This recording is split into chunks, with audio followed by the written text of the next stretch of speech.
नमस्कार, मी पंजाब डंग. राज्यातल्या सर्व शेतकऱ्याला आणखीन एक अंदाज देणार आहे. शेतकऱ्यांना घाबरू नका. सगळीकडेच पाऊस पडणार आहे. म्हणजे आजपासून परत पावसाचा जोर वाढणार आहे. दररोज अशा वेगवेगळ्या भागात चांगला पाऊस पडणार आहे.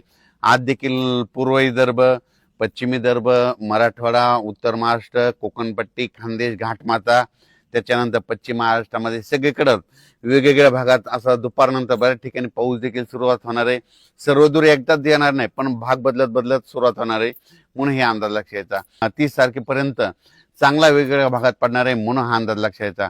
पण सर्वप्रथम आणखीन जुलैच्या पहिल्या आठवड्यात मात्र सगळ्यांसाठी एक सूचना. मुंबईकर, पुणे आणि उत्तर महाराष्ट्रातल्या शेतकऱ्याला सांगू इच्छितो की 2 जुलै ते 8 जुलैच्या दरम्यान मुंबईकडं मग काही ठिकाणी अतिवृष्टी होईल. म्हणजे इतका पाऊस पडेल की आतापर्यंत मुंबईला इतका पाऊस कधीच नाही असा पाऊस येणार आहे. म्हणून मुंबई, पुणे, उत्तर महाराष्ट्रातल्या शेतकऱ्यांनी हा अंदाज लक्षात घ्यायचा.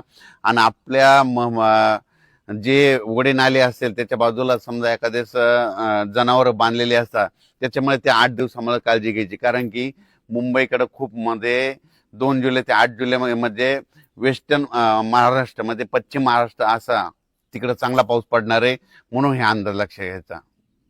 तर तो पाऊस तुम्हाला मुंबईकरांना सांगू इच्छितो की जुलैच्या पहिल्या आठवड्यात मुंबई, इगतपुरी, नाशिक, त्याच्यानंतर इकडे त्र्यंबकेश्वर हे पट्टा, त्याच्यानंतर संगमनेर, घाटमाता, हे अहिल्यानगर, हे असा पट्टा काय होणार उत्तर महाराष्ट्राचा आणि महाराष्ट्राचा पश्चिम भाग मध्ये जोराचा पडणार आहे. काही काही ठिकाणी अतिवृष्टी होईल, काही ठिकाणी अतिमुसळधार होईल, काही ठिकाणी रिमझिम पडेल. पण 2 जुलै ते 8 जुलैच्या दरम्यान महाराष्ट्राकडे काय होणार आहे, एक लो प्रेशरचं रूपांतर चक्रीवादळात होईल आणि ते चक्रीवादळ सरळ महाराष्ट्राकडे येईल.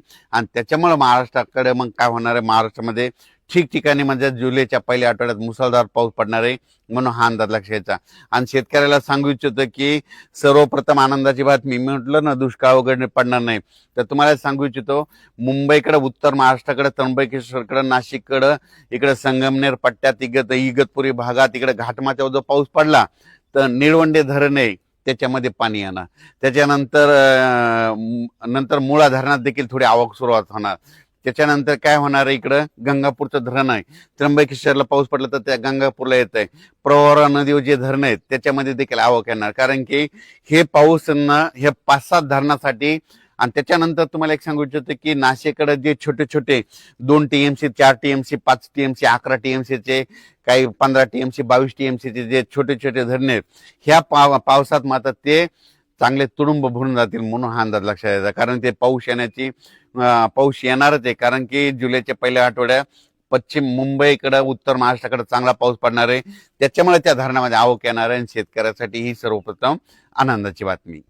तर जुलैच्या पहिल्या आठवड्यात, आता तर हे पाऊस पडणार ते 30 जून पर्यंत, पण जुलैच्या पहिल्या आठवड्यात मुंबई, त्र्यंबकेश्वर, नाशिक, त्याच्यानंतर अहिल्यानगर, संभाजीनगर, संगमनेर पट्टा, घाटमाता, पुणे ह्या परिसरात मुसळधार पाऊस पडणार आहे. त्याच्यामुळं हे तिकडला प्रश्न मिटल. पण त्याच्यानंतर काय झालं, पश्चिम महाराष्ट्रामध्ये सोलापूर जिल्हा, सांगली जिल्हा, त्याच्यानंतर साताराच्या इकडला पूर्वेकडील भाग, बऱ्याच शेतकऱ्याचे फोन आले. कोल्हापूर, सांगली, आटपाडी, त्याच्यानंतर दाळिंबपट्टा, कासेगाव मध्ये द्राक्ष पट्टा, त्या भागात काय झालं, शेतकऱ्याचे फोन आले होते. पण काल कासेगावला सुद्धा पाऊस सुरू झाला, पंढरपूरला देखील पाऊस झाला.